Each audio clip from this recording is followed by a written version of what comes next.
Oke, selamat malam Bang Weniji. Bang, gimana Bang melihat keputusan Pengadilan Negeri Jakarta Selatan tentang tervonis? Abang menanggapi sebagai seorang lawyernya si pelaku, gimana Bang melihat putusan kemarin? Oke, masyarakat sekalian, masyarakat Indonesia sekalian, dan juga teman-teman rekan-rekan wartawan sekaligus rekan-rekan kami ataupun semuanya bergelut di bidang hukum. Terutama saya perkenalkan, ini saya adalah Beni Sigalin Angger Panuntun Esa dari kantor hukum litigatif Android yang beralamat kantor ada di Kemang dan juga di Jakarta Pusat Yanto Tamrin. Kami tergolong dari DPC Pradi ataupun Pradi Jakarta Pusat. Dan di sini saya bersama juga dengan rekan saya, saudara Khalid yang merupakan anggota daripada lawyer berpeci merah. Untuk itu kami terima kasih sudah menyediakan waktu kami untuk menanggapi tentang hasil putusan yang terjadi antara istilahnya juga sejawat, yaitu saudara Bapak Sunan Kalijaga yang dialami oleh keluarganya, terutama anak kandungnya Bapak Sunan, dan juga di situ dengan berserta klien kami, itu klien saya, dan juga ada di situ adalah anak ngomong dari klien yang merupakan di sini adalah saya adalah kuasa hukum tetap maupun kuasa hukum keluarga dari si anak yang berawan dengan anaknya Bapak Sunan.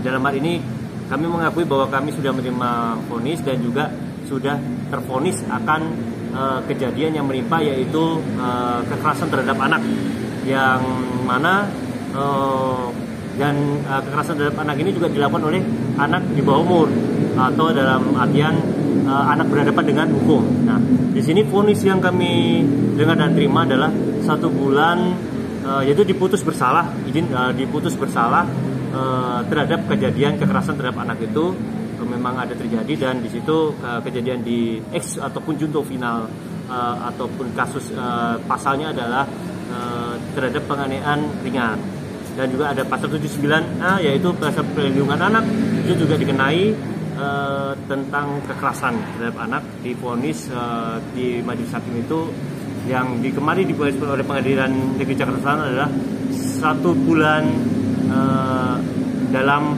pengawasan ataupun perawatan dari Badan Pemasyarakatan atau Bapas, yang dimana dia harus ikut di Dinsos, Dinas Sosial.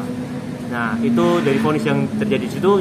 Terutama kami sebagai kuasa yang pernah nanganin kasus ini ataupun menjalani kasus ini, jadi kami berterima kasih kepada pihak pengadilan maupun majelis hakim yang sudah arif dan bijaksana dalam hal memutus.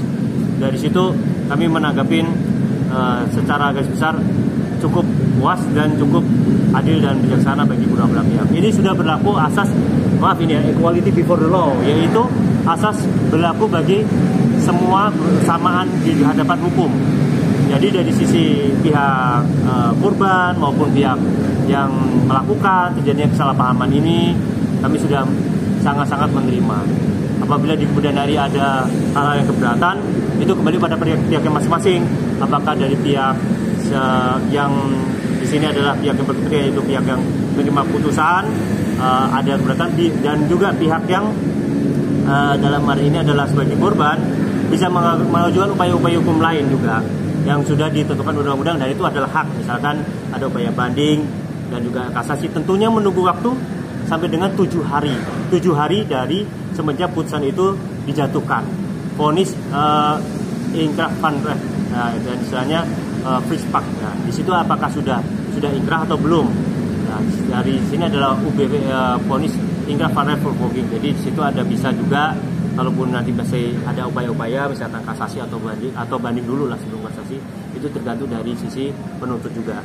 Dari sisi ini saya tanggapin cukup untuk si anak untuk sudah memberikan estimasi ataupun istilahnya efek jera, karena proses yang berlangsung lama Bapak. Ini sudah dari bulan Maret tahun lalu sampai dengan sekarang, berarti sudah 1 tahun.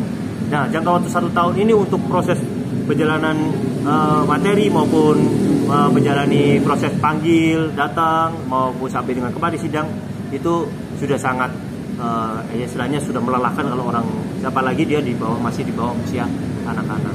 Jadi untuk efek jerahnya saya rasa sudah cukup apabila nanti tinggal menjalanin aja hasil jalanan putusan ini selama 1 bulan itu. Kurang lebih mungkin Bapak Khalid seperti menanggapi kayak misalkan ini kan 1 bulan, berarti seperti ya masuk pondok pesantren kilat ya Pak? Iya, pesantren. Iya, contohnya alat seperti itu. Ada lagi mungkin teman-teman? Bang Benigi, gimana nih? Kan selama persidangan selama ini orang tua nih tidak pernah hadir.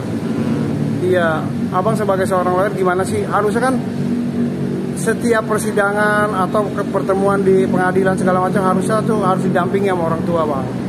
Nah, melihat hal itu abang seperti apa menanggapinya abang sebagai lawyernya? Ya begini, karena saya adalah lawyer kuasa hukum keluarga dan maupun kuasa hukum tetap dari keluarga, selama ini kami klarifikasi juga saudara-saudara sekalian. Nah, di proses awal pada waktu di sekolahan, beliau pada orang tua ini proaktif semua. Bahkan sudah pernah datang untuk meminta maaf ke kediamannya Bapak Sunan. Akan tetapi situ menemukan deadlock ataupun tidak titik temu bukti surat perdamaian kata kedua belah pihak yang ditandatangani kedua belah pihak.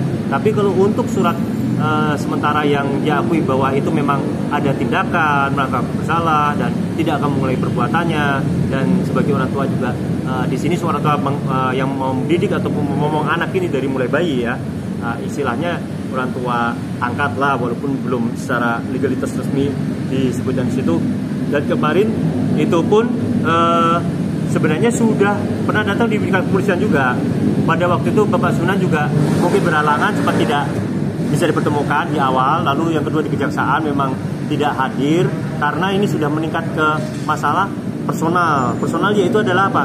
Anak ini kan anak yang dimomong hanya momong dan bukan anak kandung, anak akad. Jadi yang datang itu adalah diserahkan kembali kepada, sudah ada surat pernyataannya dan surat kesepakatannya bahwa anak ini sudah dikembalikan kepada orang tua aslinya, orang tua kandung. Jadi yang datang itu kemarin itu adalah orang tua kandung yang melahirkan maupun orang tua sah dari si anak tersebut berdasarkan bukti akta yang pernah saya share juga kepada rekan-rekan wartawan, akta lahir dan juga bentuk kartu keluarga yang sudah di-share ataupun diketahui khalayak umum oleh teman-teman wartawan. Jadi ada sisi penanggung-jawabannya untuk masalah pembiayaan pendidikan sih ya, pendidikan sampai dengan dia sampai besar nanti, ada mungkin sampai dengan SMA ataupun kuliah ataupun pendidikan berkelanjutan lainnya, itu kembalikan kepada yaitu klien kami ya, instansi adalah orang tua yang mendidik atau memomong anak ini.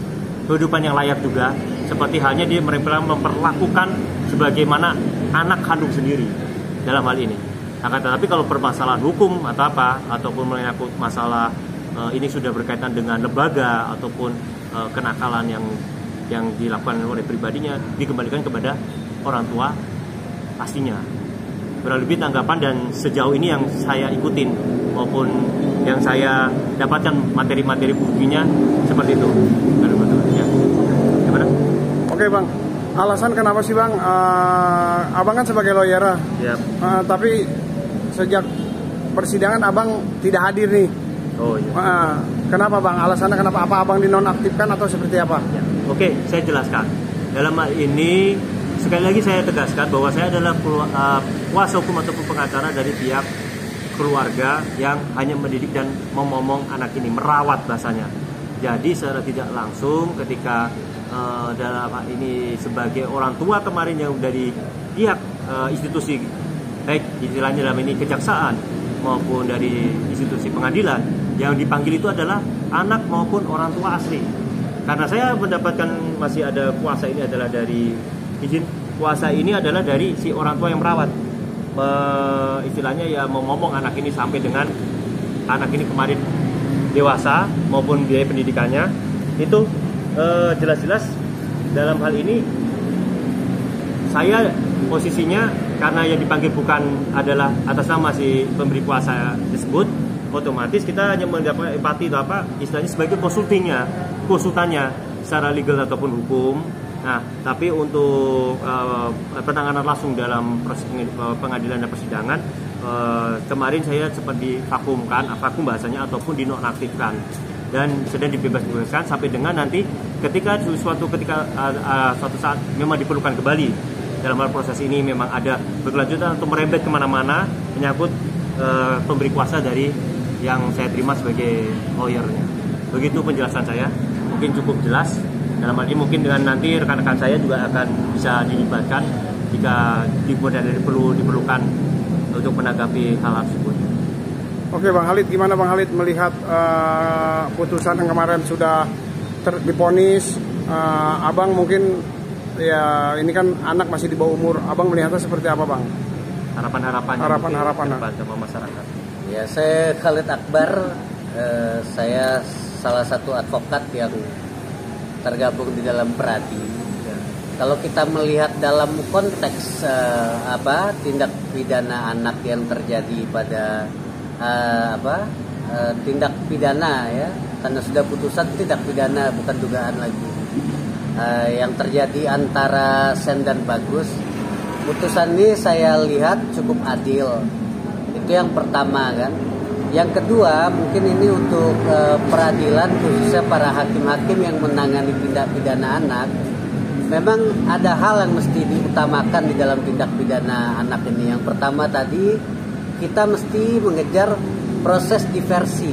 Apa diversi? Itu adalah proses yang tadinya di pengadilan diselesaikan, dibawa ke ranah di luar peradilan. Lalu yang kedua, ada teori yang namanya restoratif justice. Jadi para hakim di Indonesia ya khususnya, ini mungkin untuk yang lebih baik, proses diversi dan restoratif justice tadi mesti diutamakan. Jadi memberikan hukuman kepada anak itu tidak hanya utama memberikan efek jera dengan penjara kan, apalagi kalau anak-anak di bawah umur, memang kita mesti mengutamakan proses-proses yang menuju untuk perdamaian dan pemulihan nama baiknya. Itu kalau secara teori hukum kan. Yang ketiga, memang negara Indonesia, sebelum ada Indonesia ini ada namanya pemerintah Hindia Belanda, memang proses-proses diversi, restoratif justice itu sudah ada. Mediasi. Karena ada peradilan adat kan. Dan ada pengadilan yang dibuat oleh pemerintah Hindia Belanda. Memang kita cara-cara musyawarah mufakat adalah cara-cara yang mesti diutamakan khususnya untuk proses penyelesaian tindak pidana antar anak ya, tapi tidak untuk seluruh perkara pidana. Contoh kalau ada nyawa yang hilang, tentu diversi bagusnya diutamakan pidana kan. Ya. Tapi kalau hanya berantem ya kita yang lahir di era-era 90-an, 80-an ya kalau ribut sama temen itu biasa lah. Ya. Jadi jangan terlalu hukum sekali karena itu malah merusak ideologi bangsa Indonesia ini yang memang penuh dengan rasa nilai-nilai kemanusiaan, kekeluargaan yang menganut ideologi Pancasila. Terima kasih. Panjang. Jadi apa lagi Bang?